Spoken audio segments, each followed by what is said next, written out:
আসসালামু আলাইকুম। সমাসের দ্বিতীয় ক্লাসে আমাদের সকলকে স্বাগতম জানাচ্ছি। তো আজকের ক্লাস হলো কর্মধারয় সমাস দিয়ে শুরু করছি। কতদিন তোমাদের দ্বন্দ্ব সমাস এবং দ্বিগু সমাস শেষ করেছি। যারা ক্লাসটি করো নাই তারা দ্রুত ক্লাসটি করে ফেলো। ক্লাস শেষে অবশ্যই প্রশ্ন সলভ থাকবে। গতকালও ছিল, আজকেও থাকবে ইনশাল্লাহ। তো দেখো, কর্মধারয় সমাস। বিশেষণ বা বিশেষণের ভাবাপন্ন পদের সাথে বিশেষ্য বা বিশেষ্য ভাবাপন্ন পদের যে সমাস হয়, তাহলে কি বিশেষণ বা বিশেষণ ভাবাপন্ন পদের সাথে বিশেষ্য বা বিশেষ্য ভাবাপন্ন পদের সমাস হয় এবং পরপদের অর্থই প্রাধান্য পায়। তাহলে এখানে কোন পদের অর্থ প্রাধান্য পাবে? পরপদের অর্থ প্রাধান্য পাবে। আচ্ছা, প্রাধান্যরূপে প্রতীয়মান হয় তাকে কর্মধারয় সমাস বলে। তাহলে বিশেষণ বা বিশেষণ ভাবাপন্ন পদের সাথে বিশেষ্য বা বিশেষ্য ভাবাপন্ন পদের যে সমাস হয় এবং এর পদের অর্থই পরপদের অর্থই প্রাধান্য রূপে প্রতীয়মান হয় তাকে কর্মধারয় সমাস বলে। আচ্ছা,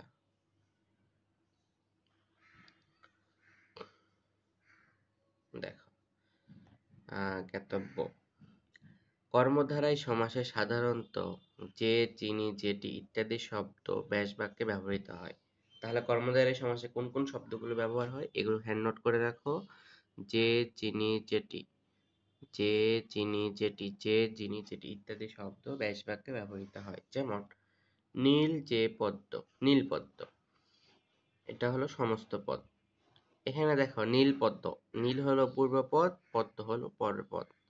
নীল যে পদ্ম, মাঝখানে কি বসেছে? যে। মাঝখানে কি বসেছে? যে। এই যে শব্দটি হলো আলাদা করছে। আচ্ছা, ঠিক আছে। দেখো, প্রথম লাইনে দেখো কর্মধারয় সমাস সাধারণত যে, যিনি, যেটি থাকবে। এখানে দেখো যে রয়েছে। আচ্ছা, ঠিক আছে। তাহলে এটি কি সমাস? কর্মধারয় সমাস।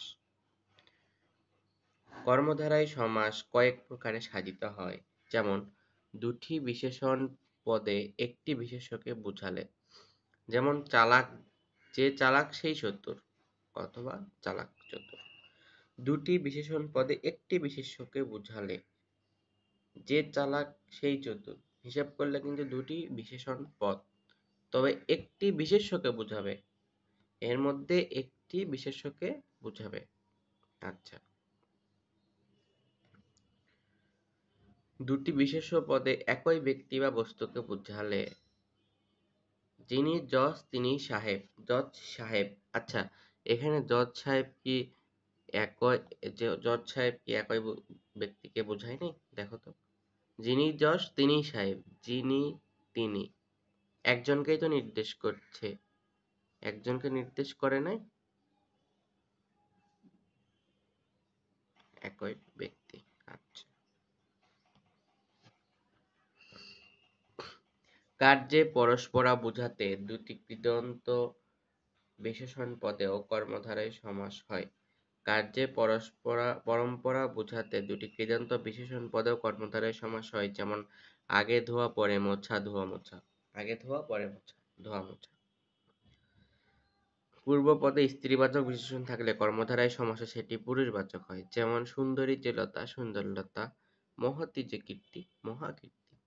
সুন্দরী আর সুন্দর, সুন্দর হলো ব্যক্তিবাচক বোঝায় আর বা পুরুষবাচক বোঝায়, আর সুন্দরী হলো স্ত্রীবাচক বোঝায়। এখন সুন্দরী যে লতা এরকম যদি সমাস সমান পদে থাকে, তাহলে সমস্ত পদে কি হবে? সুন্দর লতা, কারণ পুরুষবাচক শব্দ হবে। বিশেষণবাচক মহান বা মহৎ শব্দ পূর্বপদ হলে মহৎ ও মহানের স্থানে মহা হয়। মহৎ যে জ্ঞান, মহাজ্ঞান। মহান যে নবী, মহানবী। মহৎ এবং মহান থাকলে সমাস করার সময় কি লিখতে হবে? মহা লিখতে হবে। আচ্ছা, দেখো, পূর্বপদে কু বিশেষণ থাকলে পরপদের প্রথম স্বরধ্বনি থাকলে কু এর স্থানে কুং হয়। যেমন কু যে অর্থ, কদর্থ। কু যে আচার, কদাচার। পরপদে রাজা শব্দ থাকলে কর্মধারয় সমাসে রাজ হয়। যেমন মহান যে রাজা, মহারাজ। ৮ নাম্বার দেখো, বিশেষণ ও বিশেষ্য পদে কর্মধারয় সমাস হলে কখনো কখনো বিশেষণের পরে আসে, বিশেষ্য আগে আসে। বিশেষণ ও বিশেষ্য পদে কর্মধারয় সমাস হলে কখনো কখনো বিশেষণ পরে আসে, বিশেষ্য আগে আসে। যেমন সিদ্ধ যে আলু, আলু সিদ্ধ। অধম যে নর, নরাধম। আচ্ছা, সিদ্ধ যে আলু, এটা কি পরে আছে না? হ্যাঁ। আর এই দেখো, আলুটা এখানে কোথায় এসেছে আগে? হ্যাঁ, তাহলে বুঝেছো তোমরা? ঠিক আছে। এখন দেখো মোস্ট ইম্পর্টেন্ট বিষয়, উপমান, উপমেয়, সাধারণ ধর্ম। দেখো উপমেয়, প্রত্যেক বস্তুর সাথে পরোক্ষ বস্তুর তুলনায় প্রত্যক্ষ বস্তুটিকে উপমেয় বলে। তাহলে উপমেয় কোনটি? প্রত্যক্ষ বস্তুটি হলো উপমেয়। যেমন ভ্রমর, কৃষ্ণ, কেশ। এখানে কেশ উপমেয়, কারণ কেশ কি? প্রত্যক্ষ বস্তু। উপমান, এই তুলনায় পরোক্ষ বস্তুটিকে উপমান। আচ্ছা, তাহলে প্রত্যেক বস্তুর সাথে পরোক্ষ বস্তুর তুলনায় প্রত্যক্ষ বস্তুর সাথে, এটা ভুল আছে, এখানে হবে প্রত্যক্ষ বস্তু। প্রত্যক্ষ বস্তুর সাথে পরোক্ষ বস্তুর তুলনায় প্রত্যক্ষ বস্তুটি উপমেয় এবং পরোক্ষ বস্তুটি হলো উপমান। দেখো ভ্রমর, কৃষ্ণ, কেশ। এখানে কেশ হলো উপমেয়, কারণ কেশ হলো প্রত্যক্ষ এবং পরোক্ষ ভ্রমণ, মানে ভ্রমণটা অন্য কারো, সে নিজের চোখ দিয়ে ভ্রমর দেখছে বা ভ্রমণের সাথে তুলনা করছে, তারা ভ্রমর হলো উপমান। আচ্ছা, ঠিক আছে। সাধারণ অর্থ, উপমান এবং উপমেয়ের একটি সাধারণ ধর্ম থাকবে যে গুণ বা ধর্মের জন্য উপাদান ও উপমেয় পদের তুলনা করা হয় তাকে সাধারণ ধর্ম বলে। যেমন ভ্রমর, কৃষ্ণ, কেশ। এখানে ভ্রমর হলো উপমান পদ, কেশ হলো উপমেয় পদ, কৃষ্ণ সাধারণ ধর্ম। সাধারণ ধর্ম বলতে কি বোঝায়? মেইন কথা হলো সাধারণ ধর্ম বলতে গুণ বা ধর্মের বুঝাবে, গুণ বা ধর্ম এই টাইপের কিছু বুঝাবে। কর্মধারায় সমাস কয়েক প্রকার। হ্যাঁ, দেখো উপমান কর্মধারায় সমাস। সাধারণ ধর্মবাচক পদের সাথে উপমান পদের যে সমাস হয় তাকে উপমান কর্মধারায় সমাস বলে। সাধারণ ধর্মবাচক পদের সাথে উপমান পদের সমাস হলে তাকে উপমান কর্মধারায় সমাস বলে। যেমন ভ্রমরের ন্যায় কৃষ্ণ কেশ, ভ্রমর, কৃষ্ণ, কেশ। এখানে ভ্রমর হলো উপমান, কেশ হলো উপমেয়, তুষার, শূদ্র, এগুলো ইত্যাদি উদাহরণ। এখন তোমাদের একটি শর্ট, আচ্ছা এটা পরে বলছি। উপমিত কর্মধারয় সমাস সাধারণ গুণের উল্লেখ না করে উপমেয় পদের সাথে উপমানের যে সমাস হয় তাকে উপমিত কর্মধারয় সমাস বলে। চন্দ্রমুখের ন্যায় চন্দ্রমুখ, সিংহ পুরুষের ন্যায় পুরুষ সিংহ। এখন দেখো তোমাদের শর্টকাটটা আমি দেখাই। যদি উপমান কর্মধারায় সমাস বলে তাহলে ন্যায়টা হবে মাঝখানে, আর উপমিত কর্মধারায় সমাস বললে ন্যায় হবে শেষে। আচ্ছা, দেখো এটা আমরা সবুজ কালি নিলাম, তোমরা সবুজ কালি নিয়ে ফেলো। হ্যাঁ, এখানে দেখো ন্যায় আছে মাঝখানে, তাহলে মাঝখানে থাকলে আমরা বলবো উপমান, আর ন্যায় থাকবে শেষে, তাহলে আমরা বলবো উপমিত। তোমরা যদি প্রত্যক্ষ পরোক্ষ না বুঝো, যদি এভাবে দেওয়া থাকে তাহলে এভাবে লিখতে পারবে। এইচএসসিতে এসএসসিতে এগুলো আসে এমসিকিউ আকারে, এবং এইচএসসিতে এমসিকিউ আসে না, তবে অ্যাডমিশনে আসে। হ্যাঁ, আচ্ছা, ঠিক আছে। দেখো রূপক কর্মধারয় সমাস, এটা আরো সহজ। রূপকের মতো সহজ জিনিস আছে? পূর্বপদ পরপদ লিখে দিবা, মাঝখানে রূপ লিখে দিবা। দেখো দেখো, মন মাঝি, এটাকে যদি আমরা রূপক করি তাহলে হবে মন রূপ মাঝি। আচ্ছা, বুঝেছো? এটা খুবই সহজ। দেখো এই মন এখানে দেওয়া আছে, এই যে মাঝি এখানে দেওয়া আছে, মাঝখানে আমরা কি বসালাম? রূপ বসালাম। আশা করি সবাই বুঝতে পেরেছো। মধ্যপদলোপী কর্মধারায় সমাস। আচ্ছা, নামটা দেখো, মধ্যপদলোপী। লোপী মানে লোপ পাওয়া, পদ মানে একটি বাক্যের মধ্যে অর্থবোধক একটি শব্দ, মধ্য তার মানে মাঝখানের পদগুলো লোপ পাবে। থাকবে কোনগুলো? পূর্বপদ এবং পরপদ বা উত্তরপদ। যে কর্মধারয় সমাসে ব্যাস বাক্যের মধ্যপদ লোপ পায় তাকে মধ্যপদলোপী কর্মধারয় সমাস বলে। সিংহ চিহ্নিত আসন, সিংহাসন। সিংহ এখানে আছে, দেখো প্রথম দিন তোমাদের শিখিয়েছিলাম, আসনটা এখানে আছে, মাঝখান থেকে লোপ পেয়েছে কোনটা? বলো। এ চিহ্নিত, এটা কি হয়েছে? লোপ পেয়েছে। হ্যাঁ, বুঝেছো তোমরা? দেখো, লোপ পেয়েছে। যেমন স্মৃতি রক্ষার্থে সৌধ, এখানে স্মৃতিসৌধ এগুলো মিশিয়ে দেয়, তাহলে তোমরা আরো ভালোভাবে বুঝতে পারবা।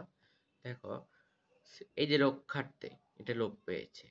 সাহিত্য বিষয়ক সভা, সাহিত্য সভা বিষয়কটা লোপ পেয়েছে।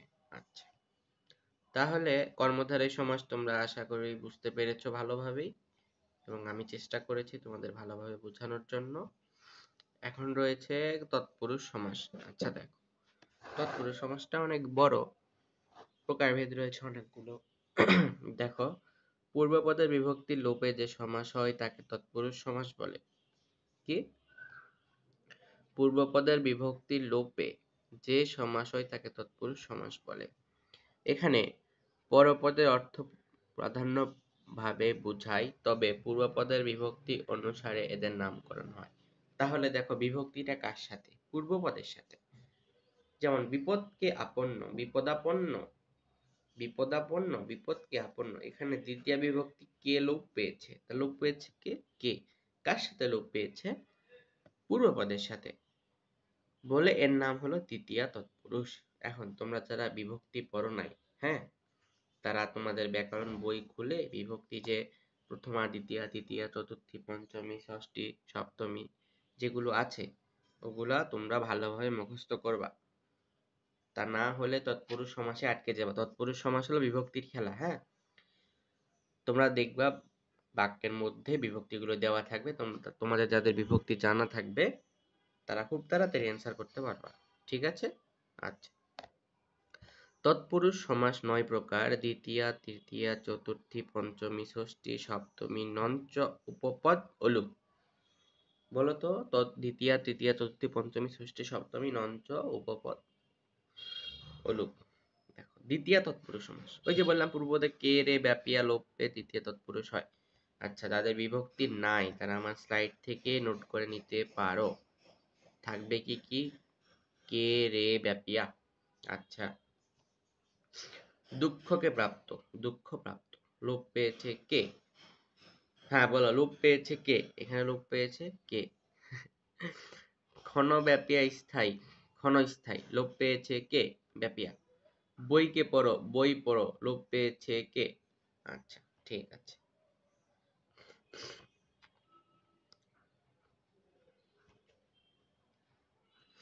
তৃতীয় তৎপুরুষ সমাস, পূর্বপদে দ্বারা দিয়া কর্তৃক বিভক্তি লোপ পেলে তৃতীয় তৎপুরুষ সমাস হয়। এখন বলো তৃতীয় তৎপুরুষ সমাস কি কি? তৃতীয় তৎপুরুষ সমাস হলো দ্বারা, দিয়া, কর্তৃক। হ্যাঁ, মুখস্থ করে ফেলো। দ্বিতীয় হলো কে, রে, ব্যাপিয়া। তৃতীয় হলো দ্বারা, দিয়া, কর্তৃক। হ্যাঁ, 10 সেকেন্ড টাইম দিলাম তোমাদের।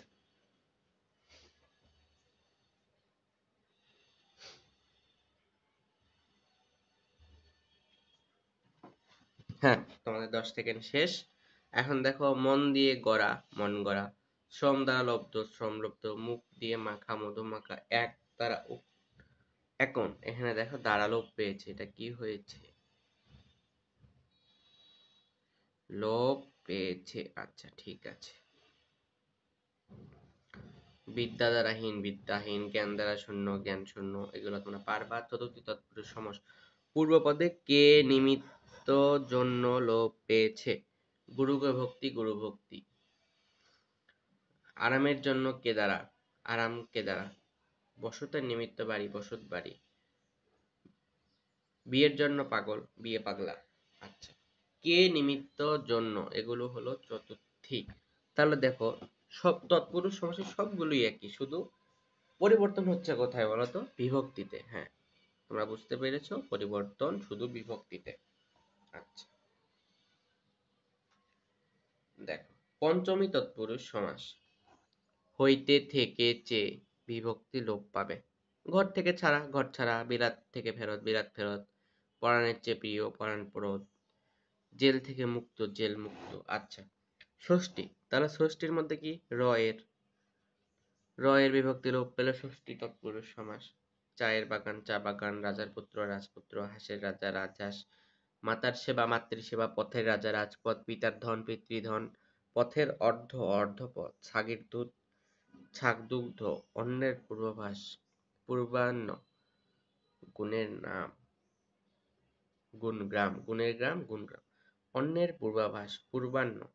এই যে আমরা যারা অনেকে বলি না পূর্বাহ্ন, অপরাহ্ন, অন্যের পূর্বভাগ, এটা মাঝে মধ্যে আসে, হ্যাঁ। অলুক তৎপুরুষ, কিচ্ছু পড়ার দরকার নাই, একই, মনে রাখবা সামনে পিছনে একই, শর্টকাট, কোনো কিছু পড়ার দরকার নেই, যা থাকবে ওটাই সমাস, ঠিক আছে। ষষ্ঠী তৎপুরুষ, ঘোড়ার ডিম, মাটির মানুষ, হাতের পেঁয়াজ, মামার বাড়ি, সাপের পা ইত্যাদি হলো উদাহরণ, ঠিক আছে। সপ্তমী তৎপুরুষ, গায়ে পড়া, ঘিয়ে ভাজা, কলে ছাটা ইত্যাদি। সপ্তমী তৎপুরুষ সমাস পূর্বপদে এ ও তে বিভক্তি লোপ পাবে। দেখো এখানে ভালো করে খেয়াল করো, এ ও তে লোপ পেয়েছে, যেমন গাছে পাকা, গাছ পাকা, দিবানিদ্রা, তারপরে পূর্বে ভূত, ভূতপূর্ব, পূর্বে আশ্রুত, আশ্রুত পূর্ব। আচ্ছা, এখন দেখো নঞ্চ তৎপুরুষ সমাস, কিচ্ছু পড়ার দরকার নেই, না নে নাই নয় থাকবে, সামনে থাকবে ন অথবা না, নেই, নয়, এগুলো থাকবে। যেমন দেখো ন আচার, অনাচার, নাতি দীর্ঘ, ন অতি দীর্ঘ, অবিশ্বাস মানে বিপরীত ধর্মী বোঝাবে। এটার শর্টকাটটা কি, হ্যাঁ, তোমরা মনে রাখবে, এটা হলো বিপরীত ধর্মী। কি? বিপরীত ধর্মী, ঠিক আছে। উপপদ তৎপুরুষ সমাস, যে পদের পরবর্তী ক্রিয়ামূলের সঙ্গে কৃৎ প্রত্যয় যুক্ত হয় সে পদকে উপপদ বলে। কৃদন্ত পদের সঙ্গে উপপদের যে সমাস হয় তাকে বলে উপপদ তৎপুরুষ সমাস। জলে চড়ে যা, জলচর, তারপরে জল দেয় যে, জলদ, ধামা ধরে যে, ধামা ধরা, এরূপ সত্যবাদী, ইন্দ্রজিৎ, পকেটমার ইত্যাদি। আচ্ছা, তাহলে তোমাদের গতদিন পড়িয়েছি আমি দ্বন্দ্ব সমাস, দ্বিগু সমাস, আজকে পড়িয়েছি কর্মধারয় তৎপুরুষ। আশা করছি এই 4টি টপিক তোমরা খুব সুন্দরভাবে বুঝতে পেরেছো। তো আজকের ক্লাস এ পর্যন্ত শেষ করছি, সামনে আমরা শিখব বহুব্রীহি সমাস। তাহলে পরবর্তী ক্লাসে তোমাদের সাথে দেখা হচ্ছে, সকলে ভালো থাকো, সুস্থ থাকো, আল্লাহ হাফেজ।